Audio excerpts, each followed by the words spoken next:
We're here today at the J.P. Morgan Healthcare Conference in San Francisco, and joining me in the studio this afternoon is Martin Burns from Bruin Biometrics. Martin, good to see you. Great to see you too. Thanks very much for letting me be here.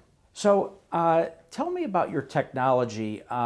So pressure ulcers is a real significant condition in the hospital setting. You've developed a leading technology that you're bringing to market that discovers bed sores, right? Pressure ulcers are known as bed sores, very, very early in the process. Tell us about that technology. Yeah, sure. So actually Bruin Biometrics, or BBI, has three sets of technology which we licensed from UCLA, the University of California, Los Angeles. The first one, you're quite right, focuses on bed sores or pressure ulcers. Very famous case in Christopher Reeve, actually, who died of one with Superman, the most famous case that we're aware of. He's not the only one. There's about 2.5 million people in the US affected by them on an annual basis. Of those, about 60,000 people die. The numbers, by the way, in Europe are very similar, very, very similar. And the problem is that you can't see them until they've developed. So, and you know, they develop days before you can visibly see them. And they present on the skin surface as reddening, and they typically develop over heels, your buttocks, sacrum area, trochanters. And once they develop, they have a reddening effect on the skin surface, and then they deteriorate from there to full thickness ulceration. Otherwise, in plain English, the skin breaks. And when the skin breaks, all hell breaks loose.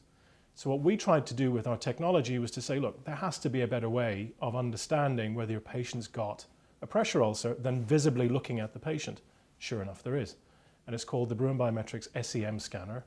It's on sale in the European Union at the moment, and because of that technology, fewer patients are getting pressure ulcers today than they were yesterday.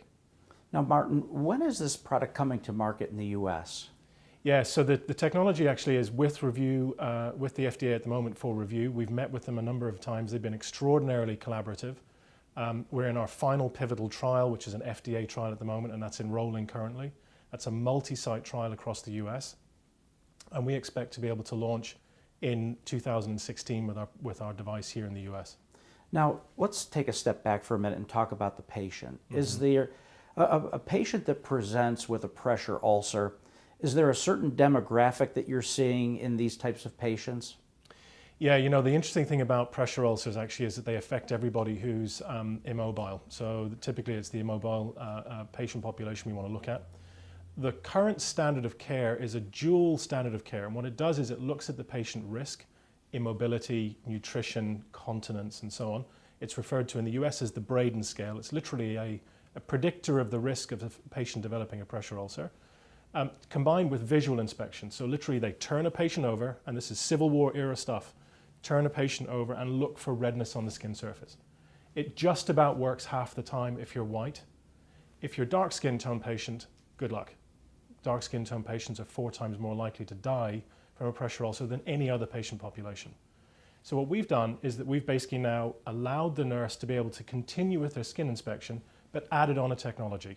Think about it in terms of when the thermometer was first introduced into clinical practice. Instead of the nurse holding your forehead and saying, oh, you feel a bit hot today, they're able to basically take a temperature measurement and saying, you're 101.3, that's above the norm, we know you're febrile. Yeah. Now, how does the test work? So it's a device, and you're scanning the body, and are you able to tell right then and there what the diagnosis is? So the whole assessment takes somewhere between 5 and 10 minutes, so it's exactly the same as what they're currently doing today in terms of time consumption, so there's no increase or decrease in time of assessment. There are 5 major areas of the body that are most at risk for pressure ulcers: heels, buttocks, sacrum, trochanters.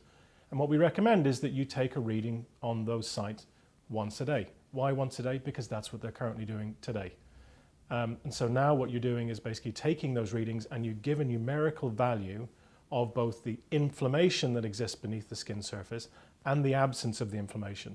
And when you look at the difference between the two values, you now know whether the patient's got well vascularized tissue over that site, in other words, healthy functional tissue, or whether the tissue's in trouble.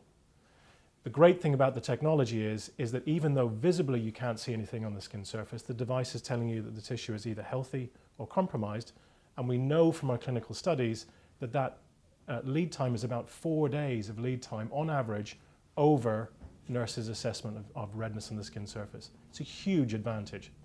So on one hand, we have the patient, Yep. and we have the patient either being underdiagnosed or misdiagnosed in today's world.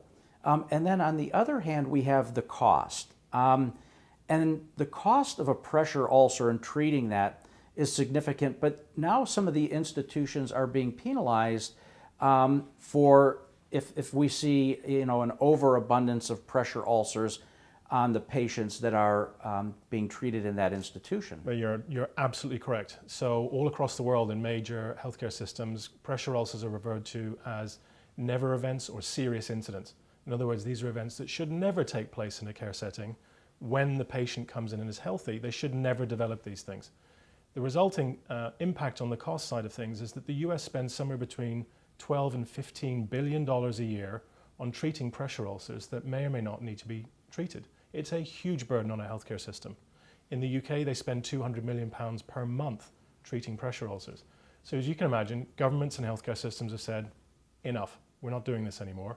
So years ago, 2005, 2008, 2009, and 14, there were major legislative events that took place that said, we're no longer paying for these things when it's the cause of the hospital providing the care.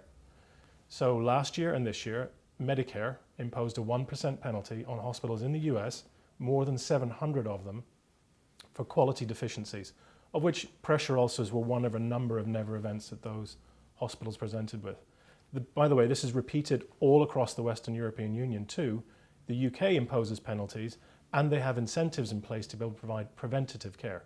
So prevention is being incented, treatment is being disincentivized. Well, Martin, I certainly admire the work that you're doing. I can't wait for this product to come to market. It's going to really improve clinical outcomes in patients and save the healthcare system a whole lot of cost. So keep up the great work and please keep us posted. Thanks again for stopping by. It's an absolute pleasure. Thank you very much.